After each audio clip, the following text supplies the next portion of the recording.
Second half. You know, I thought it was good that they really got some quality minutes that we haven't had a chance to really put them out there where they could play through fatigue and mistakes. We haven't been able to do that. We wanted to try to get the ball inside to Olivier and Folke and Eve a little bit more and see if they could do something with it. But the fact that we got the freshmen out there as much as we did, we needed to do that. And they'll learn some things from it.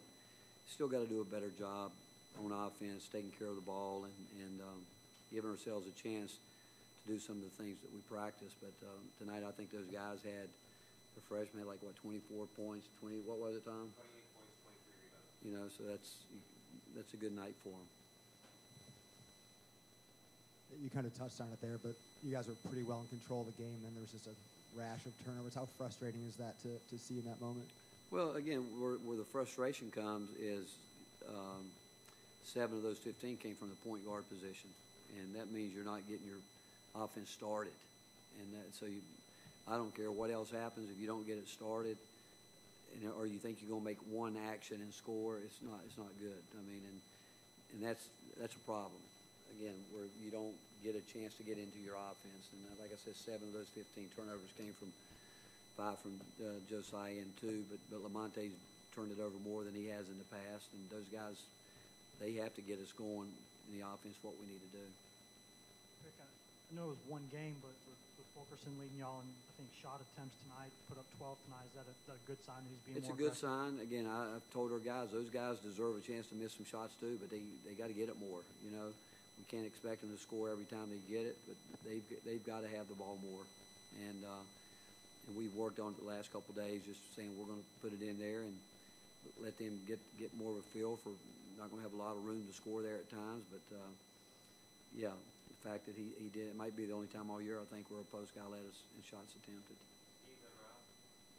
I don't think anybody's shot better than like 41.1% against y'all so far this season. Just how do you feel about the way your defense has played by and large this season? You know, our game plan was really try to, you know, they're a team that they like to drive the ball, and I do think, you know, Robert does a really good job. I think their schedule is brutal. What they do is brutal, and have to play at K-State and then fly here. And I know they had a problem with their flight and have to play, but I respect the things that they were trying to do out there, and we knew that we had to really try to close down the lane, and we defensively, you know, we can get better, but I do think this, if our offense gets better, our defense will get better, because I think we put so much pressure on our defense at time because of our silly turnovers and just trying to make great passes as opposed to just playing good basketball.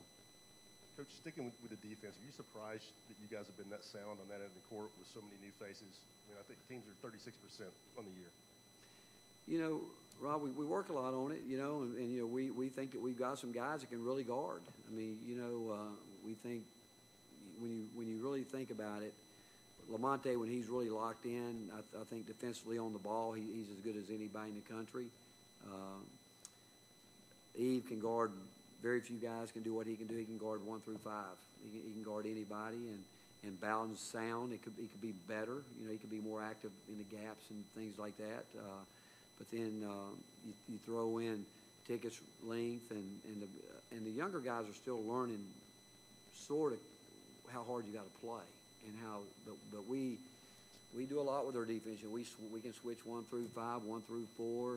You know, we do different things, and that's where we want these guys to pick up those type situations, because you know, possession, we might be switching defenses, and it's based on personnel. It's based on what we find out through scouting. But again, I think that you got to give our coaches a great deal of credit for that, because that's the side of the ball they really emphasize every day, and they do a good job of it during practice. Rick, as far as you know, Devontae is concerned, I saw a couple of times he was kind of initiating the offense. Is that something else that he can bring to the table? He can. You know, throughout high school and his AAU season, he played the point some. You know, he's got good ball skills, and it's all new. You know, but he's a guy that we're confident in the fact that he's going to work hard at trying to do the right thing. He's going to err on trying to do the right thing. He's not going to be perfect, but he's going to again try to do the right thing. But he's not afraid to bring the ball down the floor. He's not afraid to handle the basketball. Is that the Olivier you've been kind of asking to see, especially with rebounding the ball the way he did tonight? Who? Olivier? Yeah, he can do that again, but I still tell you guys, you haven't seen yet what we know he can do. I don't think he knows what he can do yet. And I keep saying that to him. I said, you don't have a clue yet the ability that you have and how you don't use it. And it goes back. He doesn't get himself ready. He doesn't know where he wants. He doesn't know where he is on the court at times. And if he will really learn the offense, where he doesn't have to think about where he's going, what he's doing, where that all becomes instinctive, he'll be a much better player with it. And he's also got to, when he misses a shot, he beats himself up too much, as opposed to getting on to the next play. Those are the things where he's got to grow up quickly. To be quite frank, because we need him, and he's a guy that he alone can change our team with the ability that he has if he will buy into it.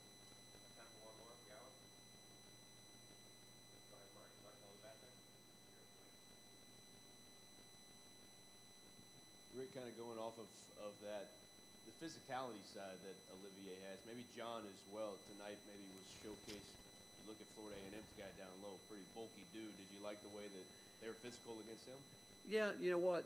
I do. I mean, Fulke's a guy that, defensively, many times, especially when teams are heavy on ball screens, he really affects teams' offense because he's active. And when he gets himself in trouble is when he gets tired and he starts reaching. But when he's active and moving his feet, he's going to battle, he's going to compete, and he is giving away weight most nights, but he can do it with his quickness and those type things. But we think that he can score on people. We do. Again, I'd go back to him. If he's got to learn to do his work early, get his feet set, and get his feet under him, because he can play above the rim. And he's got to do that more. All his little layups he misses, he's always trying to shoot them underhanded as opposed to trying to get up over top of people. But, again, he's in a different role that we talked about after the last game. He's got to accept the fact that we need him to score these points. And how many rebounds did he have tonight?